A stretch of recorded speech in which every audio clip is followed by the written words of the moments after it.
So look, a lot of people are starting OnlyFans management agencies in 2025, and there's no doubt that it's one of the best business models out there. However, most people who do actually get started in OFM, they often quit in the first 1 to 2 weeks because they can't find models, or the models just leave them after a day. And to be completely honest, I wouldn't work with them either because they're doing everything wrong. So in this video, I'm going to break down the 3 biggest mistakes that beginner OnlyFans managers make. So if you're still skeptical while you're listening to me, I've built a business that generates me well over $100,000 in profit every month. And by the end of this video, you're going to understand exactly what to do and what not to do to land your first model. So let's get started. One of the most overlooked things, which is literally about to change your life when it comes to outreaching to models, is actually understanding the psychology when doing your outreach. You have to understand that these models are getting ridiculous amounts of messages a day. For example, a model that we work with got 250k followers on Instagram. She probably gets about 20 to 30 messages a day from terrible agency pages who are just asking them to sign up, saying, look, I can get you to $100,000 a month. I can get you to $50,000 a month in your first month of working with us. Would you like to show me some results? But this is the complete wrong way of doing things. Now, maybe 2.5 years ago, you could have got away with this. For example, when I first started this business model 2.5 years ago, I was probably saying something along the same lines as this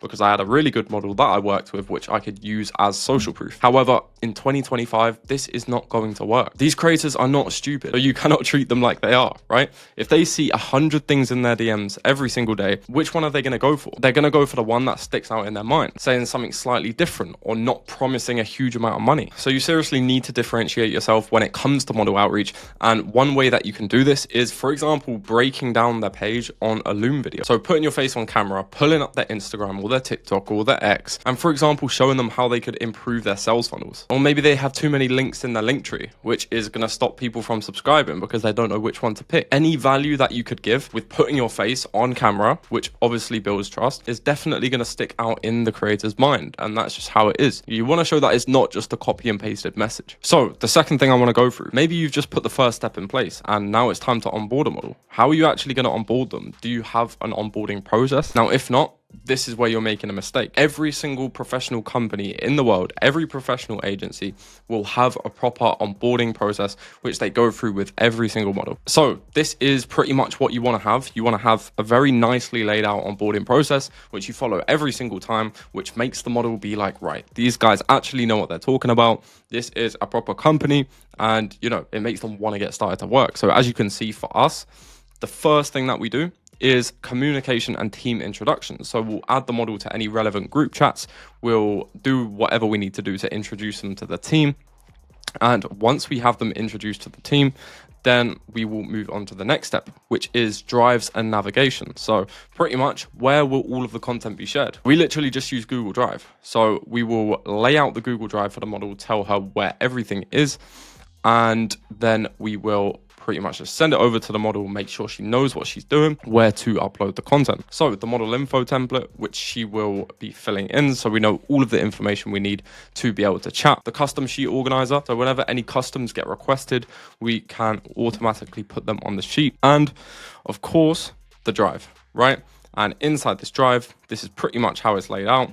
OnlyFans, social media, content plans, and then we have all of the different folders in here with the please read, just making it very, very easy to understand, right? So after all of this is done and the model understands how things work, we will then need to schedule in an interest call. So what is an interest call? An interest call is pretty much where we want to find out what the model is going to enjoy making, because if we can give her content plans, which she will enjoy, then it's not going to feel like work and the work is actually going to get done. After that, we'll then go away, create the content plan. Communications manager will then get on a call with the model to go through the entire content plan.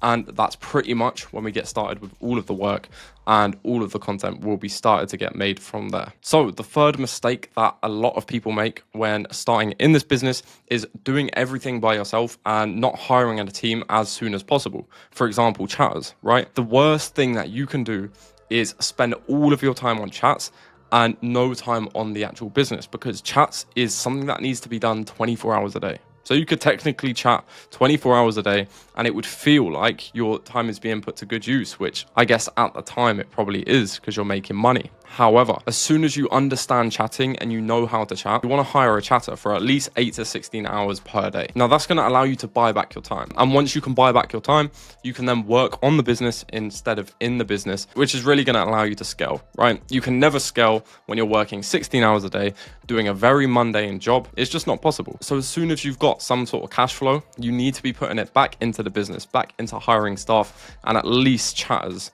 for the meantime. You can do the social media side of things. The chatters can obviously chat on the accounts, make money whilst you're sleeping. In the meantime, you can outreach to more models, sign them onto your agency, and hire more staff.